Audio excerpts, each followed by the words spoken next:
રાજ્યના કેટલાક વિસ્તારોમાં ધુમ્મસભર્યું વાતાવરણ જોવા મળી રહ્યું છે। પંચમહાલમાં સતત ત્રીજા દિવસે ધુમ્મસ જોવા મળ્યું છે। વાતાવરણ બદલાતા ખેડૂતોમાં ચિંતા વ્યાપી છે। ધુમ્મસવાળું વાતાવરણ સર્જાતા વહેલી સવારે વિઝિબિલિટી ઘટી છે। વિઝિબિલિટી ઘટતા વાહન ચાલકોને પોતાના વાહનો ગતિ મર્યાદામાં હંકારવાની ફરજ પડી છે। હાઈવે ઉપર કેટલાક સ્થળે ભારદાયી વાહન ચાલકોએ પોતાના વાહનો થોભાવી દીધા હતા અને વહેલી સવારથી ધુમ્મસભર્યું વાતાવરણ છવાયું છે। આ તરફ અરવલ્લીમાં વહેલી સવારે ધુમ્મસભર્યું વાતાવરણ સર્જાયું તો ઠંડીનો પારો 12 ડિગ્રીએ પહોંચ્યો છે અને ગાઢ ધુમ્મસના કારણે વિઝિબિલિટી ઘટી ગઈ છે। મોડાસા શામળાજી હાઈવે પર વાહન ચાલકોને હાલાકી વેઠવાનો વારો આવ્યો છે। વધુ પડતી ઠંડીના કારણે ઘઉંના પાકને ફાયદો થશે।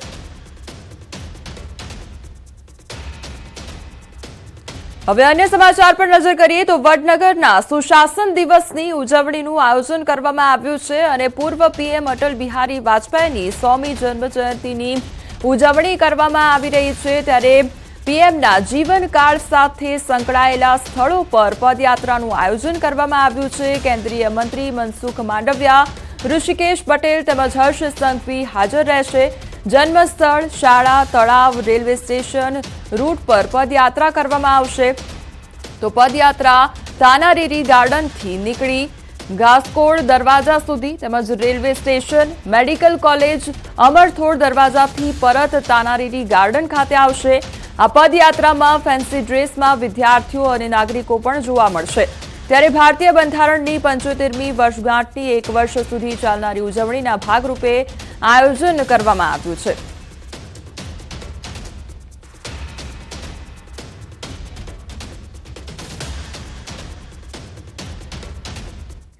અમારી સાથે સંવાદદાતા ગૌતમ જોડાઈ ગયા છે। ગૌતમ, જે પદયાત્રાનું આયોજન કરવામાં આવ્યું છે, અત્યારે કયા પ્રકારનો માહોલ ત્યાં આગળ જોવા મળી રહ્યો છે?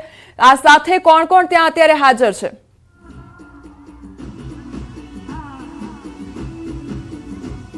સોમી જન્મજયંતિની ઉજવણી ટૂંક સમયની અંદર શરૂ થવાની છે અને તેના ભાગરૂપે વડનગરની અંદર આ ઉજવણીનું આયોજન કરવામાં આવ્યું છે। એટલે કે સુશાસન દિવસની અંતર્ગત ઉજવણી યોજાવાની છે, જેમાં કેન્દ્રીય મંત્રી જે મનસુખ માંડવિયાની આગેવાનીમાં આ પદયાત્રા જે છે તે યોજાવાની છે। કુલ 8 કિલોમીટર સુધીની લાંબી પદયાત્રા જે છે તે યોજાવાની છે, જેમાં કેબિનેટ મંત્રી ઋષિકેશ પટેલ પણ ઉપસ્થિત રહેવાના છે, ગૃહમંત્રી હર્ષ સંઘવી પણ ઉપસ્થિત રહેવાના છે। સીધા દ્રશ્યો આ સ્ટેજના તમે જોઈ રહ્યા છો કે સ્ટેજ તૈયાર કરવામાં આવ્યું છે અને ત્યાં ટૂંક સમયની અંદર મહાનુભાવો જે છે તે પધારશે અને ત્યારબાદ આ યાત્રા જે છે તેને લઈને એક સંબોધન જે છે તે કરવાના છે।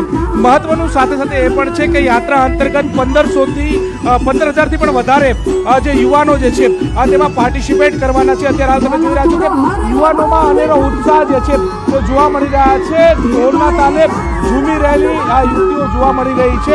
મહત્વનું એ છે કે શ્રમ અને રોજગાર મંત્રાલય મનસુખ માંડવિયા જે છે તેમની ઉપસ્થિતિમાં આ 100મી જે જન્મજયંતિની ઉજવણી જે છે તે થવાની છે। પદયાત્રાની અંદર સ્થાનિક યુનિવર્સિટીઓ, કોલેજના વિદ્યાર્થીઓ, એનજીઓ સહિતના 15,000થી પણ વધુ માય ભારત સ્વયંસેવકો જે છે તે ભાગ લેવાના છે। 8 કિલોમીટર લાંબી આ પદયાત્રા યોજાવાની છે। તાનારીરી ગાર્ડનના દ્રશ્યો તમે સીધા જોઈ રહ્યા છો કે જ્યાં મોટી સંખ્યાની અંદર જે યુવાનો પહોંચી ચૂક્યા છે અને યુવાનો અત્યારે હાલ ઢોલના તારે ઝૂમી રહ્યા છે, નાચી રહ્યા છે અને એનો ઉત્સાહ જે છે તે જોવા મળી રહ્યો છે। એનસીસીના કેડેટ પણ તમને જોવા મળી રહ્યા છે કે તેઓ પણ આ યાત્રાની અંદર જોડાવાના છે।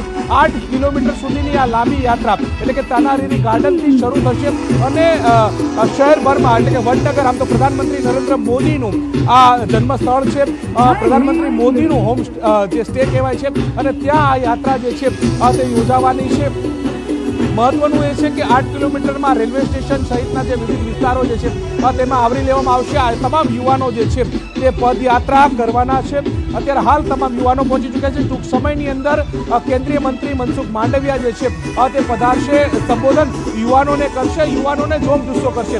અત્યાર સુધીની આ આખા વર્ષ દરમિયાન યાત્રાઓ જે છે તે ચાલવાની છે। 12 યાત્રા યોજાવાની છે, તે પૈકીની આ ચોથી યાત્રા જે છે તે ચોથી યાત્રામાં મોટી સંખ્યાની અંદર યુવાનો જે છે તે ભાગ લઈ રહ્યા છે।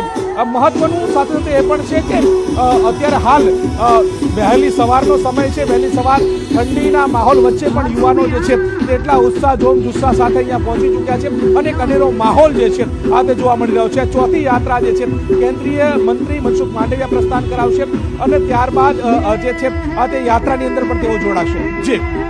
જી ગૌતમ, સમગ્ર માહિતી બદલ આપનો આભાર અને વધુ અપડેટ આપની પાસેથી લેતા રહીશું.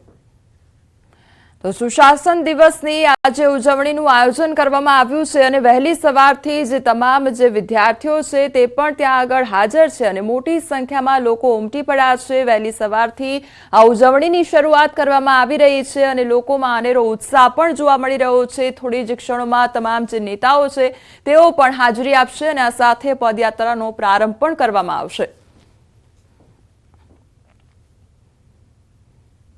આ તરફ હવે ભરૂચની વાત કરીએ તો ભરૂચની દુષ્કર્મ પીડિતાએ આખરે દમ તોડી દીધો છે અને 8 દિવસની સારવાર બાદ બાળકીનું મોત નીપજ્યું છે.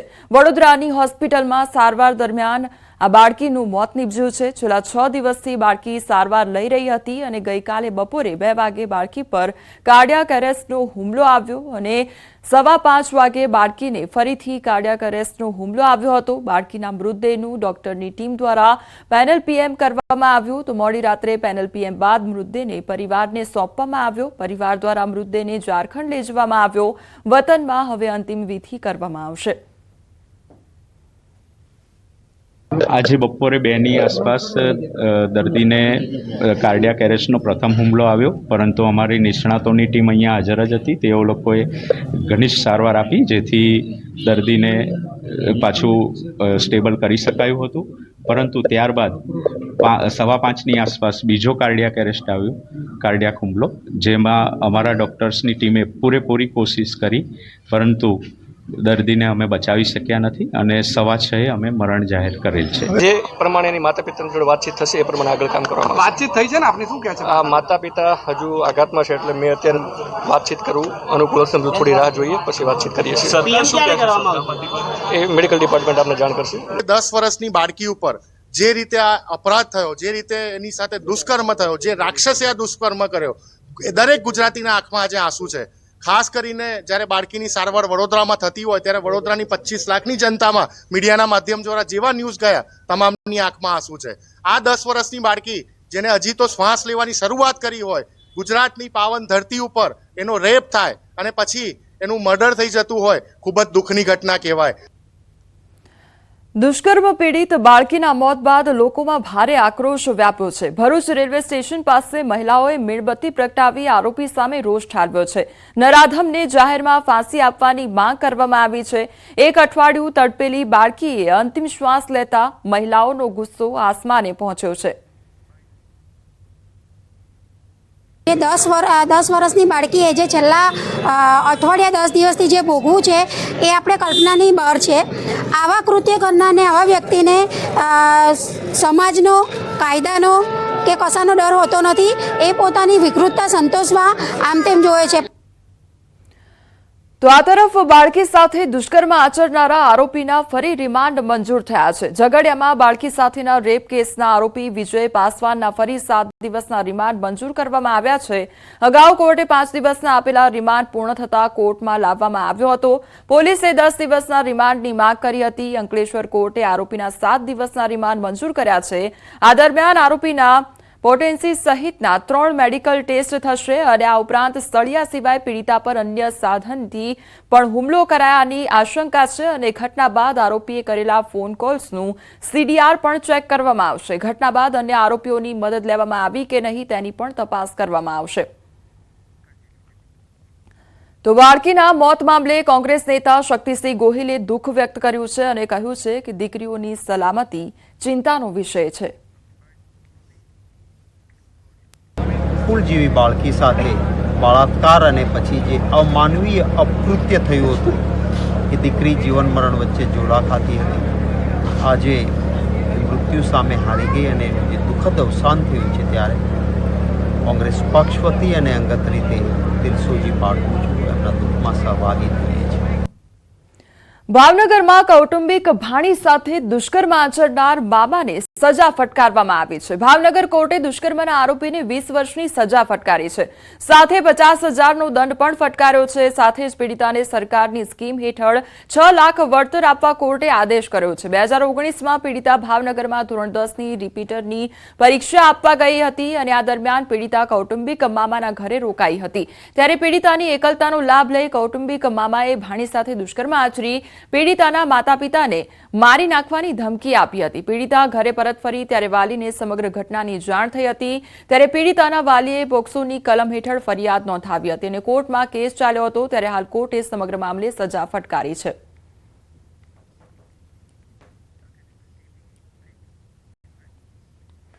ખેડામાં ચોંકાવનારી ઘટના બની છે અને નાશ કરવા લાવેલા દારૂની ચોરી થતી હોવાના દ્રશ્યો સામે આવ્યા છે. પોલીસની હાજરીમાં જ કેટલાક લોકોએ દારૂની બોટલો ઉઠાવી હોય તેવા ચોંકાવનારો વિડીયો સામે આવ્યો છે.